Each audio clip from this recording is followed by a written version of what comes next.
informer que dans le cadre du programme d'expérience québécoise au niveau du volet diplômé, ainsi qu'au niveau du volet travailleurs étrangers temporaires, je vais mettre en place une clause de droits acquis qui va s'appliquer à l'ensemble des personnes qui étaient déjà admissibles dans le cadre du programme d'expérience québécoise.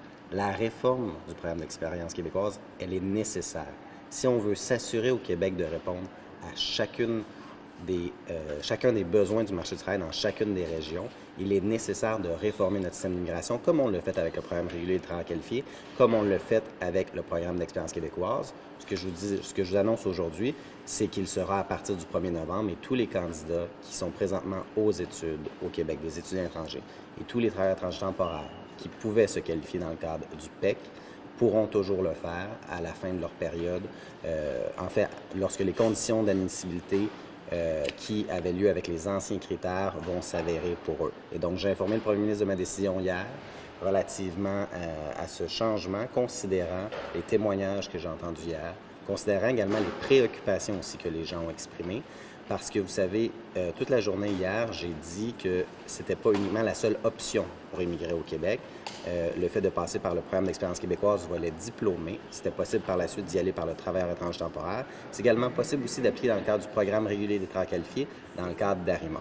Alors, aujourd'hui, dans un souci de répondre aux préoccupations, aux inquiétudes des étudiants étrangers qui étudient présentement au Québec, ils vont pouvoir soumettre leur candidature aux mêmes conditions que c'était avant le 1er novembre 2018. Mais la pression de démontrer que vous voulez aller trop vite avec vos réformes, quand il y a des reculs, ajustements comme ça, il y a eu 18 dossiers l'hiver passé, là maintenant il y a une rétroactivité pour le PEC. Je pense que c'est vraiment important de faire la réforme en matière d'immigration parce que nous nous retrouvons au Québec avec une situation où le système d'immigration a été laissé pour compte pendant 15 ans. Est-ce que ça ne démontre pas que vous avez voulu aller trop vite? Aujourd'hui, ce sont des réformes qui sont ambitieuses et qui sont nécessaires. Alors aujourd'hui, j'apporte une modification dans un souci de répondre aux préoccupations, aux inquiétudes des gens que j'ai vues hier à la période des questions. J'ai entendu les témoignages aussi des gens dans les journaux, dans les médias. Alors, dans un souci de faire en sorte que ces personnes-là que leurs préoccupations cessent, que leurs inquiétudes cessent. La pression est... Mais admettez-vous que vous avez manqué de sensibilité, M. Jolin Barrette? Est-ce que vous admettez que vous avez manqué de sensibilité? Non, c'est justement parce que je suis sensible à la réalité des gens aujourd'hui que j'apporte certaines modifications et que je vais mettre en place. Ben, apparemment, vous ne l'étiez pas hier. Je suis très sensible aux préoccupations des gens. Hier, vous ne l'étiez pas, M. Jolin Barrette? Oui, c'est exactement ce que j'ai dit hier. Je suis sensible à la réalité. C'est ce que j'ai expliqué toute la journée hier. J'ai dit, c'est pas... Vous ne pas, M. Jolin Barrette, vous ne doutiez pas à l'origine en mettant en place votre mesure qu'il y aurait des gens, des centaines, voire des milliers de personnes qui pourraient être touchées par cette mesure-là? Juste compléter sur la question de M. Bovet. Alors, toute la journée hier, relativement aux inquiétudes et aux préoccupations qui avaient été formulées par les personnes, ce que j'ai dit, c'est que ce n'était pas la seule voie. Il y avait d'autres options qui pouvaient être mises de l'avant, notamment le fait de passer par le PEC, travailleurs étrangers temporaires, ou par ARIMA, ou par le programme régulier des travailleurs qualifiés. Alors, j'ai toujours été sensible. Je savais qu'il y avait des conséquences relativement au choix du gouvernement du Québec. Cela étant dit, le Québec doit faire des choix en matière d'immigration et il est nécessaire, si on veut répondre à la pénurie de main-d'œuvre, de s'assurer que lorsqu'on sélectionne une personne immigrante,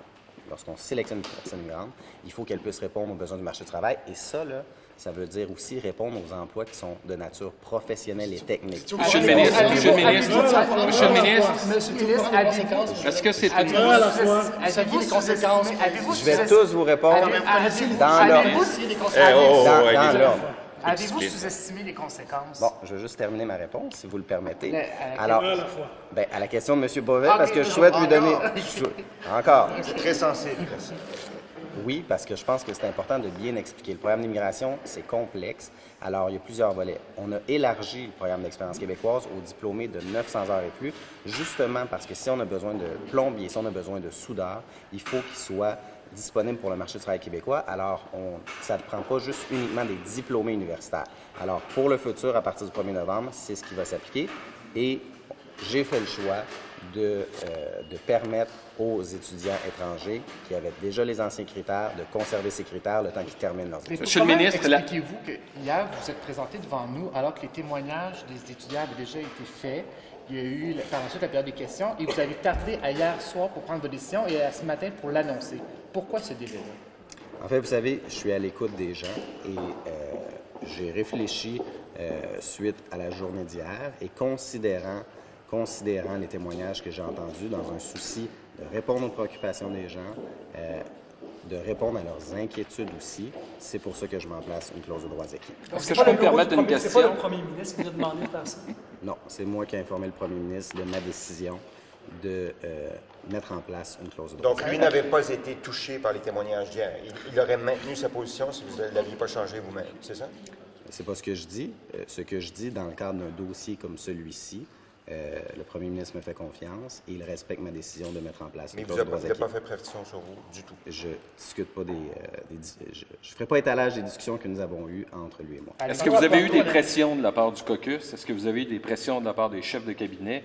Et il n'y avait pas juste les étudiants qui mettaient de la pression, il y avait les universités et il y avait les associations patronales également. Pour répondre à votre question relativement au caucus, non. Pour répondre à votre question relativement aux associations patronales qui, eux, souhaitent une hausse des seuils, et ça, c'est important de faire la distinction entre les deux. La hausse des seuils, c'est relativement au nombre de personnes que l'on accueille annuellement. C'est un débat qui est distinct. Le Québec doit accueillir un certain nombre d'immigrants en fonction de sa capacité d'accueil pour offrir des services de qualité aux personnes migrantes en matière de francisation, en matière également d'accueil et d'intégration. Donc ça, c'est un autre débat et nos seuils pour cette année... C'est pas un autre débat parce que les associations patronales, hier, ont laissé clairement entendre qu'on se privait de main-d'œuvre qui était déjà arrivée au Québec avec votre décision. Non, c'est deux dossiers qui sont complètement distincts parce qu'au niveau des seuils, on passe de 40 000, tel que nous l'avions dit en 2019, à 43 000 à 44 500 pour l'année 2020, donc une hausse graduelle. On a écouté le milieu économique. Du point de vue du programme d'expérience québécoise, mais écoutez, effectivement, les recteurs ont fait des représentations. Je crois que j'ai vu M. Breton hier en entrevue. Il a indiqué que pour lui, il était inquiet. On va être en discussion avec eux également. Mais il y a une nécessaire réforme du système d'immigration. Il faut être honnête, là. Le système d'immigration tel qu'il fonctionne actuellement, là, ça amène des lacunes pour répondre à la pénurie de main-d'œuvre. Il faut s'assurer que lorsqu'on sélectionne des personnes migrantes, elles vont l'être en fonction des besoins du marché du travail. Et ça, c'est fondamental. Qu'est-ce qui vous a fait